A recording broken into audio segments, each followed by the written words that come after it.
আসসালামু আলাইকুম। বাংলাদেশ বেতার খুলনা খবর পড়ছি শেখ শারাফত আলী দুলু। আগামী 12ই ফেব্রুয়ারি অনুষ্ঠেয় ত্রয়োদশ জাতীয় সংসদ নির্বাচন ও গণভোটে প্রার্থীদের নির্বাচনী প্রচারণা আগামীকাল সকাল 7:30টায় শেষ হচ্ছে। গত 22শে জানুয়ারি থেকে শুরু হওয়া নির্বাচনী প্রচারণা 12ই ফেব্রুয়ারি ভোট গ্রহণের 48 ঘণ্টা আগে শেষ হবে। আগামী 12ই ফেব্রুয়ারি বৃহস্পতিবার সকাল 7:30টা থেকে বিকাল 4:30টা পর্যন্ত স্বচ্ছ ব্যালট বাক্সে ব্যালট পেপারের মাধ্যমে সারা দেশে 299 সংসদীয় আসনে একযোগে ত্রয়োদশ জাতীয় সংসদ নির্বাচন ও গণভোটের ভোট গ্রহণ অনুষ্ঠিত হবে। বাংলাদেশ জামায়াত ইসলামের প্রার্থীর মৃত্যুতে শেরপুর 3 আসনে ত্রয়োদশ জাতীয় সংসদ নির্বাচন বাতিল করেছে ইসি। সংসদ নির্বাচনে মোট 51টি রাজনৈতিক দল অংশগ্রহণ করছে। নির্বাচনে মোট প্রার্থী 2034 জন, এর মধ্যে স্বতন্ত্র প্রার্থী 275 জন। এদিকে শেষ মুহূর্তে প্রচারণায় ব্যস্ত সময় পার করছেন প্রতিদ্বন্দ্বী প্রার্থীরা। এবারে এর উপরে শুনুন আমাদের মাগুরা জেলা সংবাদদাতার পাঠানো একটি প্রতিবেদন। মাগুরায় শেষ মুহূর্তে নির্বাচনী প্রচারণা ও জনসংযোগে নির্বাচনী মাঠ ছিল উৎসব মুখর। মাগুরা 2টি সংসদীয় আসনে মোট 11 জন প্রার্থী প্রচারণার শেষ সময়ে সাধারণ ভোটারদের কাছে দিচ্ছেন নানান ধরনের প্রতিশ্রুতি। তবে সাধারণ ভোটাররা বলছেন, যিনি জনগণের পাশে থাকবেন এমন প্রার্থীকেই তারা ভোট দিয়ে নির্বাচিত করতে চান। যারা প্রকৃতপক্ষে পরিবর্তন ঘটাতে সক্ষম হবে এবং সামাজিকভাবে ন্যায় বিচার প্রতিষ্ঠা করতে পারবে, মূলত সেই সব প্রার্থীদেরকেই আসলে ভোটাররা বেশি পছন্দ করছে এবং তারাই এগিয়ে থাকবেন বলে আশা করা যাচ্ছে। মাগুরায় 1 আসনে 7 জন প্রার্থীর মধ্যে বিএনপি মনোনীত প্রার্থী ও জামায়াত মনোনীত প্রার্থীর মধ্যে মূল প্রতিদ্বন্দ্বিতা হবে বলে মনে করছেন সাধারণ ভোটাররা।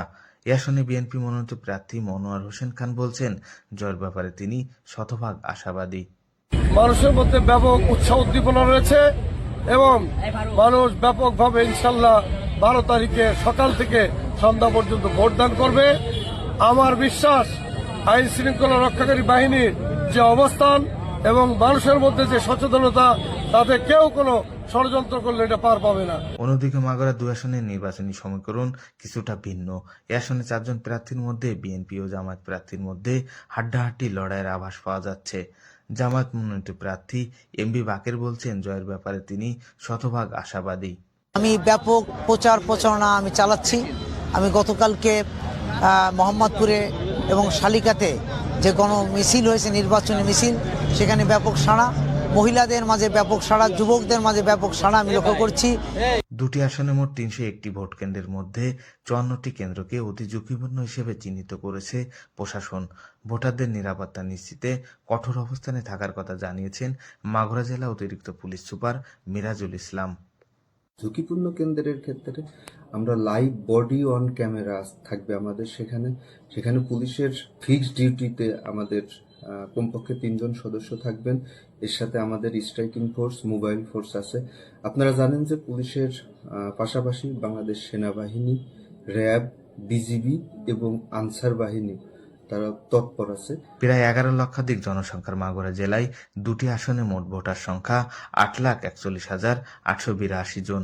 এবারে নির্বাচনে নবীন ও নারী ভোটাররাই ফলাফলের সমীকরণ বদলে দিতে পারেন বলে মনে করছেন সাধারণ ভোটাররা।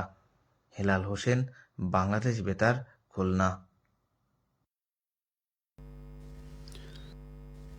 বিজিবি মহাপরিচালক মেজর জেনারেল মোহাম্মদ আশরাফুজ্জামান সিদ্দিকী বলেছেন, বর্ডার গার্ড বাংলাদেশ একটি পেশাদার, শৃঙ্খলাবদ্ধ ও রাজনৈতিকভাবে সম্পূর্ণ নিরপেক্ষ বাহিনী হিসেবে নির্বাচনে অর্পিত দায়িত্ব পালনে সর্বাত্মক প্রস্তুত রয়েছে। ভোটাররা যেন নিরাপদ ও শঙ্কামুক্ত পরিবেশে ভোটাধিকার প্রয়োগ করতে পারেন, সে লক্ষ্যে বিজিবি অন্যান্য আইন শৃঙ্খলা রক্ষাকারী বাহিনীর সঙ্গে ঘনিষ্ঠ সমন্বয়ের মাধ্যমে কাজ করবে। তিনি আজ চুয়াডাঙ্গার দামুর হুদার আব্দুল ওয়াদুদ শাহ ডিগ্রি কলেজ মাঠে স্থাপিত বিজিবির নির্বাচনী বেস ক্যাম্পে স্থানীয় সিভিল প্রশাসন ও আইন শৃঙ্খলা রক্ষাকারী বাহিনীর সঙ্গে এক সমন্বয় সভায় প্রধান অতিথির বক্তৃতায় কথা বলেন। মহাপরিচালক বলেন, সরকার, নির্বাচন কমিশন, প্রশাসন, আইন শৃঙ্খলা রক্ষাকারী বাহিনী এবং জনগণের সম্মিলিত প্রচেষ্টায় এবারের জাতীয় সংসদ নির্বাচন শান্তিপূর্ণ ও গ্রহণযোগ্যভাবে অনুষ্ঠিত হবে। বিজিবির সদর দপ্তরের ঊর্ধ্বতন কর্মকর্তা, Jessore regional commander, Kushtia sector commander এবং কুষ্টিয়া সেক্টরের অধীনস্থ ব্যাটালিয়নের অধিনায়কগণ, জেলা নির্বাচন অফিসার, সেনাবাহিনী, স্থানীয় প্রশাসন, পুলিশ, র্যাব ও অন্যান্য আইন প্রয়োগকারী সংস্থার কর্মকর্তাগণ এ সময় উপস্থিত ছিলেন। এর আগে মহাপরিচালক বিজেপির নির্বাচনী বেস ক্যাম্প পরিদর্শন করেন। আসন্ন ত্রয়োদশ সংসদ নির্বাচন ও গণভোট উপলক্ষে খুলনা জেলা প্রশাসনের ট্রেজারি শাখা থেকে ব্যালট পেপার সংগ্রহের কার্যক্রম শুরু হয়েছে আজ। খুলনার বিভিন্ন উপজেলা থেকে আসা দায়িত্বপ্রাপ্ত কর্মকর্তাগণ তাদের নিজ নিজ এলাকার ব্যালট পেপার বুঝে নেন। ইউরোপীয় ইউনিয়ন ও শ্রীলঙ্কা থেকে আসা আন্তর্জাতিক নির্বাচন পর্যবেক্ষক প্রতিনিধি দল এ কার্যক্রম পরিদর্শন করেন। পরিদর্শনকালে বিদেশি প্রতিনিধিরা ব্যালট পেপার হস্তান্তর ও সংরক্ষণের নিরাপত্তা ব্যবস্থা এবং সার্বিক ব্যবস্থাপনা পর্যবেক্ষণ করেন। সবশেষে আবহাওয়া। আজ রাত 1টা পর্যন্ত পূর্বাভাসে বলা হয়েছে অভ্যন্তরীণ নদী বন্দরগুলোর জন্য কোনো সতর্কবাণী নেই এবং কোনো সংকেত দেখাতে হবে না। খবর শেষ হলো। আমাদের পরবর্তী খবর প্রচারিত হবে আগামীকাল সকাল 8টা 10 মিনিটে বাংলায়।